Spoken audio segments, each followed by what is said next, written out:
Hey guys, welcome back to my channel. Welcome তোমাদের আবার একটা নতুন ব্লগে। আজকে হচ্ছে 29th জুলাই। আজকে আমার মাদার ইন্ডিয়ার বার্থডে।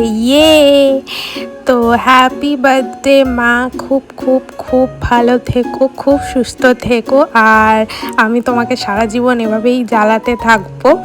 তো আজকের দিনটাকে একটু স্পেশাল করার জন্য একটা ছোট্ট কেক এনেছিলাম আর নিজের হাতে একটু পায়েস বানিয়েছিলাম। আর মা যে খাবারগুলো খেতে পছন্দ করে সেগুলোই একটু রান্না করার চেষ্টা করেছিলাম। তো ব্লগে ছোট্ট ছোট্ট ক্লিপ তোমাদের সাথে শেয়ার করব, কেমন লাগলো অবশ্যই জানিও।